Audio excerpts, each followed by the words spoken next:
So with all my habits, I think I ran out of money sometime in the first week of April. The memory, though close, is fuzzy because of the details.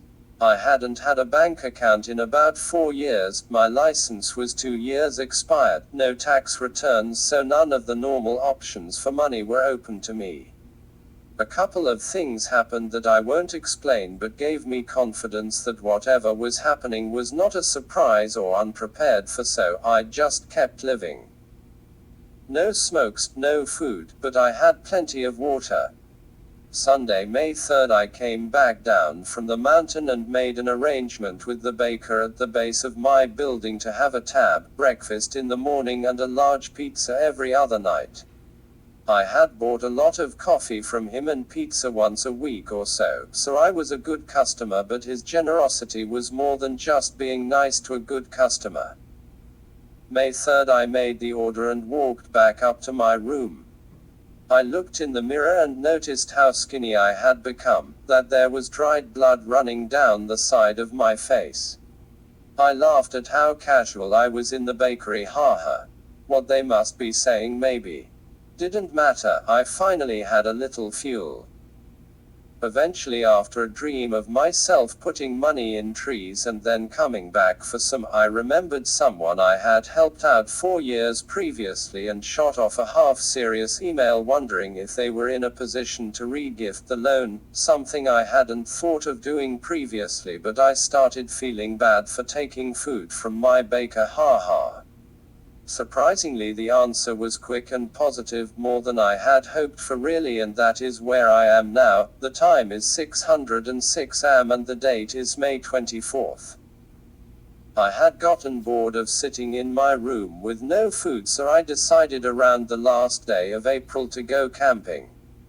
The weather was nice and at least I wouldn't be staring at a television, and I left before sunrise. 2 years earlier, while on one of my regular after-work or day-off walks, I had been walking around Diamond Head Volcano, left to right on this one, and I was told, or the Lord spoke to me and said, to look at the mountain northwest side and to remember it. 2 years later, and after about 3 weeks without food, I think, and so bored watching the news, I happened to turn to a station that was playing Magnum P.I. Something I had never really watched before. I watched 2 episodes and thought it was interesting because I had been most the places they were shooting the scenes in.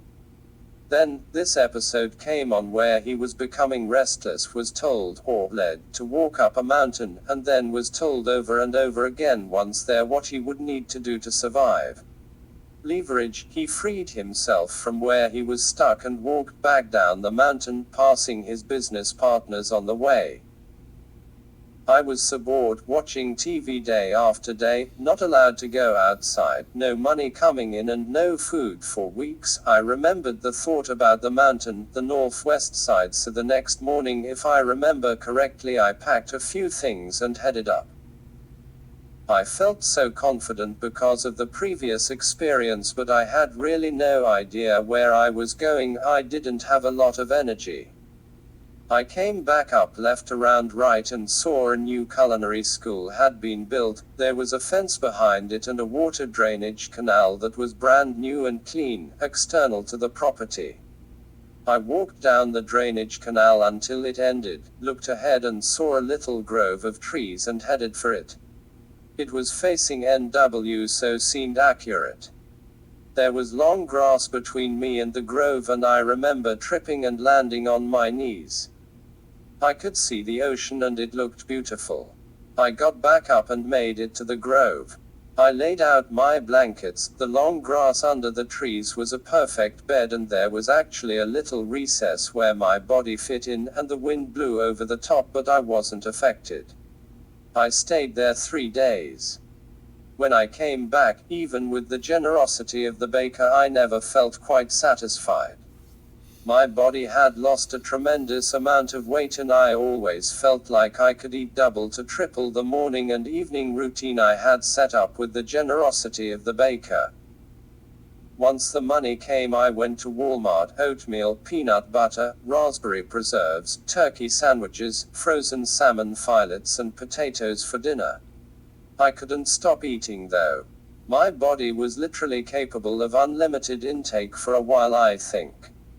Eventually I had to think of my budget again, but by then I had regained most of the weight I had lost. Shout out to Clint and one of my real lifelong friends, Julie. So that's it, where I am at. It is 622 and I am waiting for 645 because it takes a half an hour to walk to Walmart. They open at 7 and there is always a line that is gone by 7:15, and Sunday is the best day to go because they restock it, expecting a huge amount of people coming throughout the day.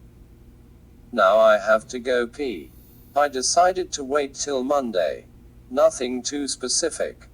I will say the second night I woke up near the morning and threw up the words, "Spirit animal is a goose."